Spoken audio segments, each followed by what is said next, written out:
Falando um pouquinho sobre o atendimento inicial ao trauma. Bem, a gente sempre tem que entender se aquele trauma aconteceu em um ambiente extra-hospitalar ou intra-hospitalar. No ambiente intra-hospitalar, a gente vai se paramentar e depois podemos até utilizar um material estéril. No ambiente extra-hospitalar, a cena do acidente ela tem que ser sinalizada, então é necessário uma sinalização pública para a gente evitar outros tipos de acidente no local. Bem, o atendimento inicial ao trauma, ele segue uma sequência adequada, que seria o ABCDE do trauma, tá? Atualmente, a gente tem também o XABCDE, que eu já explico o que seria. O A significa cuidar da coluna cervical e da via aérea, o B da respiração, o C cuidar da circulação e o controle de hemorragia, o D o déficit neurológico, principalmente avaliando Glasgow, e o E a exposição e o controle ao ambiente. Bem, o XABCD é uma nova conduta, principalmente em casos onde o principal malefício daquele paciente, o trauma daquele paciente, seria o sangramento. Então, se o paciente está sangrando excessivamente a ponto de chegar a ter uma hemorragia, a gente não vai se preocupar inicialmente com a coluna cervical ou a via aérea. A gente vai inicialmente tentar corrigir aquele sangramento, estancar aquele sangramento, para depois iniciar a sequência do ABCDE. Isso seria o XABCDE. Bem, falando um pouquinho então sobre o A. O A seria coluna cervical e via aérea. A respeito da coluna cervical, a gente sempre vai colocar o paciente na prancha e vai dar o colar cervical para ele. O colar cervical, ele limita um pouco a movimentação da cabeça, mas somente com o coxinho a gente vai impedir com que ele faça a lateralização da cabeça, né? Então, ele não vai conseguir virar de um lado para o outro se a gente tiver com o colar e o coxim. Só o colar é possível ele mexer um pouco a cabeça para os lados. Bem, falando um pouquinho de via aérea, a gente sempre tem que analisar quais tipos de... o que a gente vai utilizar nessa via aérea. Primeiro, a gente precisa saber se essa via aérea está pérvia. O que seria uma via aérea pérvia? Uma via aérea que ela não está danificada. Então, uma via aérea onde ocorre a saída do ar normalmente. Tá? Se a via aérea ela está pérvia, que está saindo ar normalmente, a gente vai fornecer oxigenoterapia, 10 litros ou 12 litros por minuto. Como que a gente consegue identificar se a via aérea é pérvia? A gente basicamente pede para o paciente falar o nome dele. Se ele conseguir falar o nome inteirinho, quer dizer que o ar está saindo e a via aérea está pérvia. Outra forma de identificar é, mesmo ele falando, resmungando, então você pergunta, seu João, fala o seu nome inteiro. Ele vai falar... Rrr. Isso também é uma forma de saída do ar, então ele também está com a via aérea pérvia. Agora, se ele não conseguir responder nada, porque provavelmente a via aérea dele não está pérvia. Em caso da via aérea não estar pérvia, a gente vai necessitar, então, de uma via aérea artificial. Então, a gente vai simular uma via aérea, seja ela definitiva ou não definitiva. Quais seriam essas indicações? Quando o paciente ele tem uma apneia, por exemplo, seria um caso de via aérea. Seria um caso de via aérea pérvia, tá? Se o paciente, ele tá sangrando muito e a gente tem o medo dele broncoaspirar aquele sangue, a gente pode, então, para proteger a via aérea, fazer uma via aérea definitiva, uma via aérea artificial.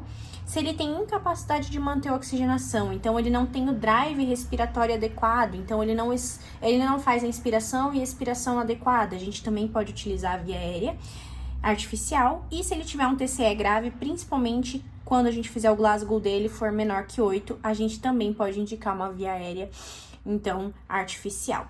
Quais são as vias aéreas artificiais? Então, nós temos as vias aéreas definitivas e não definitivas. A via aérea definitiva é aquela via aérea que a gente... Então, se a gente pegar aqui, nós temos, então, aqui a laringe, né? E aqui nós temos o esôfago aqui atrás. A via aérea definitiva é aquela que impede com que a gente broncoaspire o conteúdo gástrico. Então, a via aérea, ela evita a broncoaspiração e também ela vai funcionar ali porque tem algum balonetezinho, algo que está insuflado aqui que impede que ocorra, então, essa broncoaspiração. Isso seria uma via aérea definitiva, tá? A via aérea não definitiva, ela não protege contra a broncoaspiração e não tem esse mecanismo de impedir, né? Então, ali um cuffzinho que impede a broncoaspiração. Quais seriam os tipos de via aérea definitiva? A principal e a mais utilizada é a intubação orotraqueal. A intubação orotraqueal é aquele mecanismo, então, aquele tipo de intubação que a gente pode tentar. Uma pessoa não experiente pode tentar cerca de 3 vezes realizar o procedimento de intubação artificial orotraqueal, e uma pessoa experiente 2 vezes. Qual que é o tempo que você sugere para a pessoa fazer, então, essa intubação? É o tempo de uma apneia, ou seja, você tranca o ar, para de respirar e ver o quanto você consegue ficar. Esse é o tempo que seria ideal. Porque se você passa muito, faz um tempo muito prolongado, aquela pessoa entra em um quadro de hipóxia e ela pode desencadear, por exemplo, uma PCR. Então, não é isso que a gente deseja, tá? Após fazer a intubação orotraqueal, a gente pede para ser realizado um raio-x de tórax e também colocar ali na máquina no capnógrafo, tá? O que seria isso? Por que a gente pede? Primeiro, para a gente ver se o tubo está bem posicionado, né? O raio-x de tórax. E o capnógrafo é porque se o tubo estiver no pulmão, ele vai liberar gases de CO2. E somente então no pulmão que o capnógrafo vai funcionar, tá? Então, na intubação, você vai basicamente fazer a laringoscopia, colocar então um laringoscópio na lateral direita da boca, abaixar, jogar a língua para o lado esquerdo, fazer um movimento de frente para cima e não de báscula. E ao fazer esse movimento, você vai identificar as cordas laríngeas, as cordas vocais. Você vai passar, então, o tubo entre as cordas vocais e depois você vai, então, auscultar ali, principalmente os 2 pulmões, depois de você apertar, então, ali, por exemplo, com esqueci, mas o negocinho que aperta o ambu, ver se está saindo som de respiração, e no epigástrio. Se aparecer um som ali no epigástrio, é porque provavelmente você entubou o esôfago, tá? Ou se não, se você vê que na hora de você insuflar ali com o ambu, o abdômen está ficando levantado, provavelmente você insuflou o esôfago e daí você retira o tubo. Ok, além da intubação orotraqueal, vamos supor que você não conseguiu realizar a intubação orotraqueal, você pode utilizar outros mecanismos, tá? Geralmente a gente vai utilizar as vias aéreas não definitivas, a gente vai ver lá na frente, mas eu vou continuar explicando um pouquinho quais são as outras vias aéreas definitivas. Então, a intubação nasotraqueal também é uma possibilidade, e a cricotireoidostomia. Então, se a gente pegar lá no nosso pescoço, nós temos a tireoide e a membrana cricoide. A membrana cricoide, na cricotireoidostomia, ela vai ser feita uma incisão, e nessa incisão a gente vai colocar um tubo, né, que vai funcionar, então, como se fosse na intubação orotraqueal.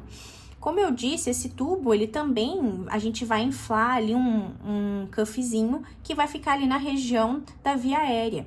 Então, na hora que o paciente, ele, por exemplo, regurgitar, esse cuff impede que ocorra broncoaspiração.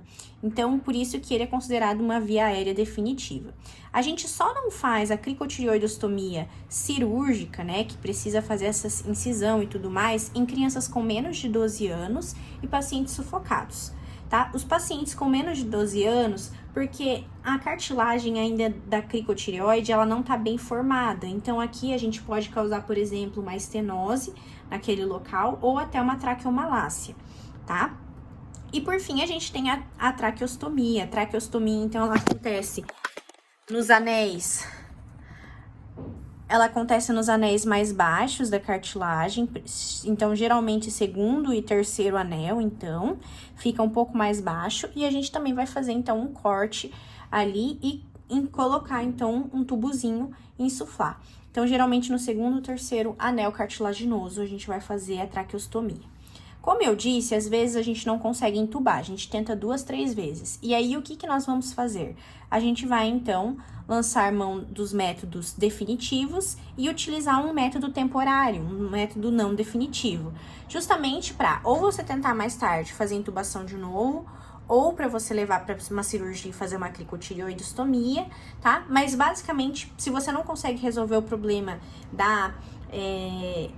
da via aérea pérvia, você pode lançar mão de outros métodos. Um dos métodos é a máscara laríngea. Então, a máscara laríngea, ela é basicamente desse formato. Você vai lubrificar a máscara e vai colocar, então, na boca, não precisa de laringoscópio.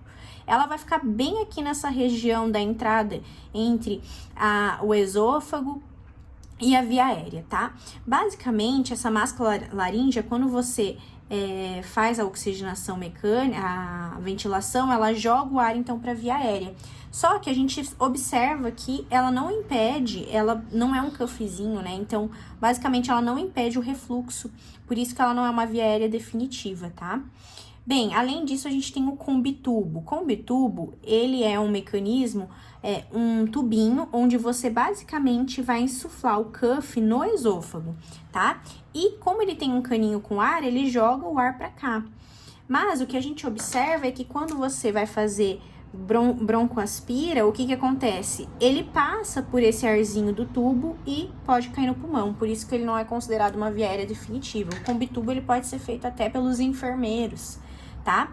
E a cricopunção é igual a cricotireoidostomia cirúrgica. Você vai fazer ali uma punção por agulha, ali na região da membrana da cricotireoide, e nesse momento você vai colocar um aparelhinho com formato de Y.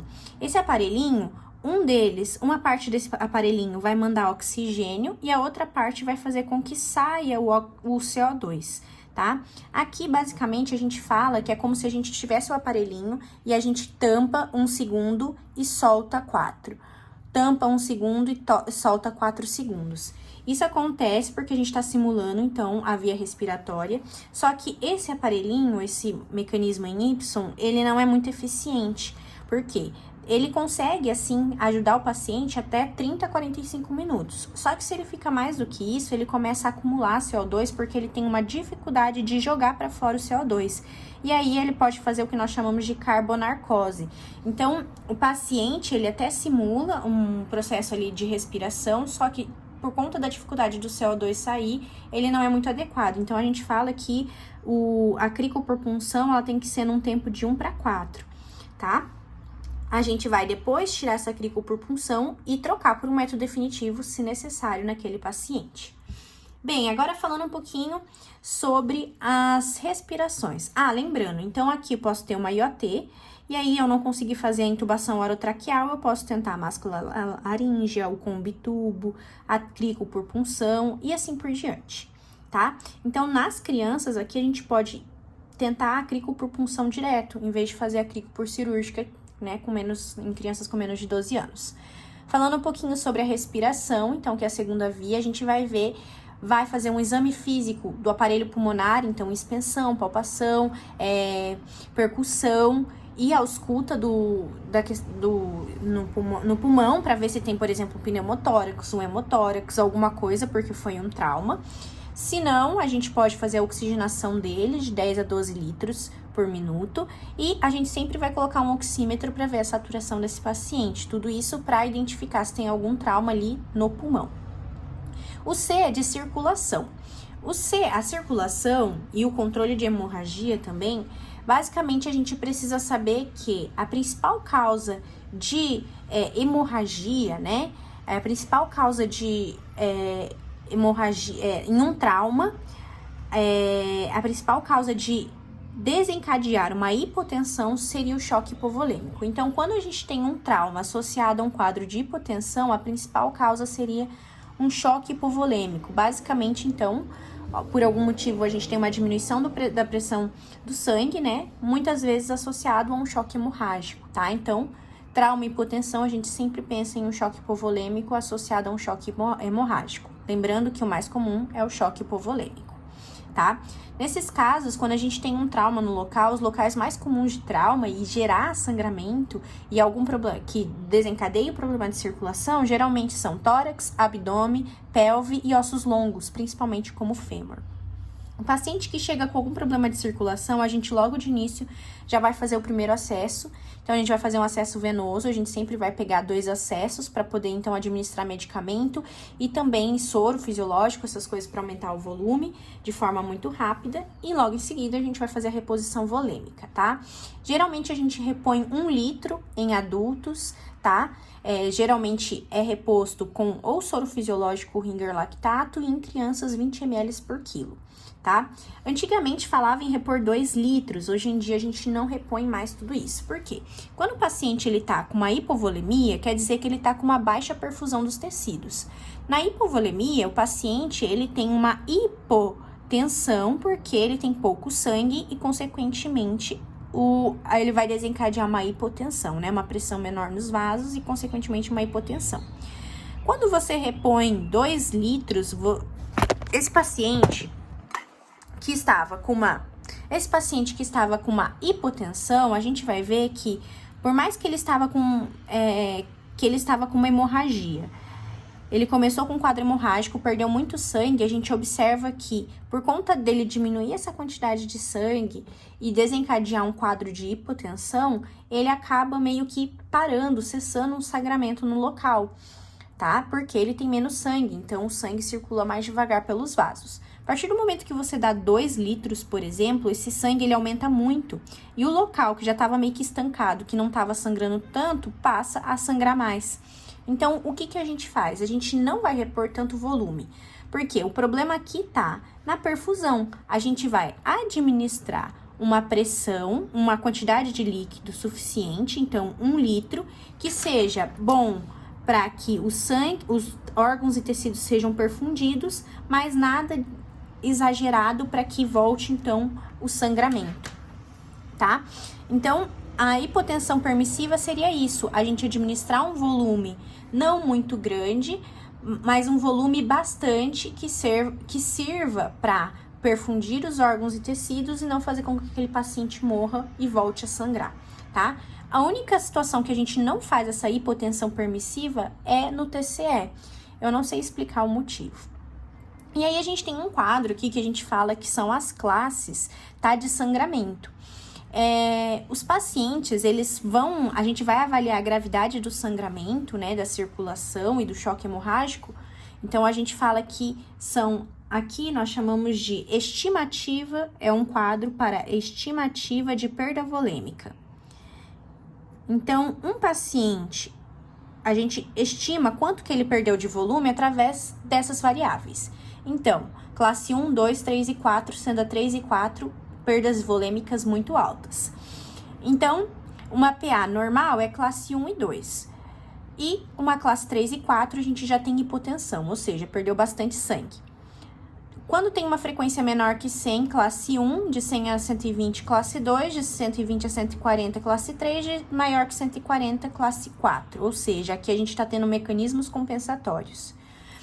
Quando a gente tem uma perda menor que 750 ml, 15% do volume sanguíneo, classe 1, classe 2 de 750 a 1,5 litro, 15 a 30% do volume sanguíneo, classe 3 de 1,5 a 2 litros, então classe 3, né, 30 a 40% do volume total, e classe 4 maior que 2 litros, que é quase maior que 40% do volume total. Na classe 1, a gente geralmente não vai transfundir, na classe 2 a gente pode transfundir, talvez, na classe 3 a gente vai transfundir, na classe 4 a gente vai fazer uma transfusão maciça, tá? Lembrando que transfusões maciças significam a gente transfundir 10 unidades em 24 horas ou mais que 4 unidades em 1 hora.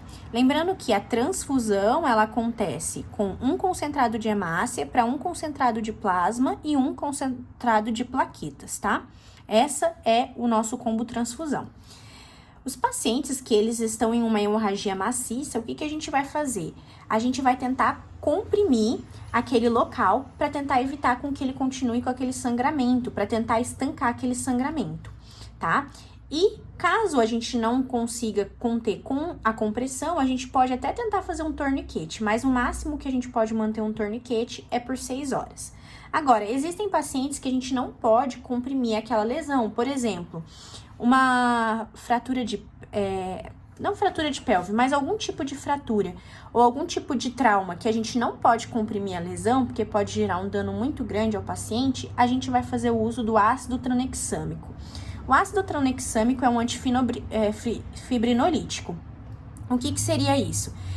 Quando a gente forma o trombo, quando a gente está em um quadro de hemorragia, o nosso corpo começa a tentar produzir trombos. Só que lembrar que o nosso corpo, ele sempre tenta entrar em hemostasia. Então, ele tenta não formar muito trombo e também formar trombo. Ou seja, ele tenta sempre equilibrar para que o excesso de trombo não vire por problemas mais sérios, como um AVC ou um infarto. Mas também a ausência de trombos também não gera hemorragias quando necessário. Acontece que alguns pacientes, tá, eles vão ter fatores fibrinolíticos aumentados, o que nós chamamos de hiperfibrinólise. Ou seja, aquelas substâncias que tentam impedir, né, basicamente a gente forma um trombo e daí tem substâncias que vão lá e degradam esse trombo. Esses são os fatores fibrinolíticos, eles estão tentando causar um equilíbrio entre, né, um equilíbrio. Geralmente, a gente só vai saber se o paciente tem uma hiperfibrinólise se a gente fizer um exame que chama trombolastograma, tá? Então, os pacientes que têm excesso desses fatores que quebram o trombo dificultam o processo de cicatrização, de estancamento de sangramentos, né? Mas, os pacientes, então, quais os pacientes que a gente vai fazer o uso do ácido tranexâmico? Naqueles pacientes que têm uma hiperfibrinólise, que a gente sabe que vai ser difícil estancar aquela hemorragia, ou nos pacientes que têm um sangramento volumoso não. Então, como eu expliquei, a gente geralmente vai tentar estancar comprimindo o sangramento. Não conseguimos comprimir, a gente vai fazer então ali o uso do ácido tranexâmico. O ácido tranexâmico, ele é um medicamento que ele pode ser administrado até 3 horas após o sangramento, tá? Depois disso, ele não vai ter mais efeito e benefício para o paciente.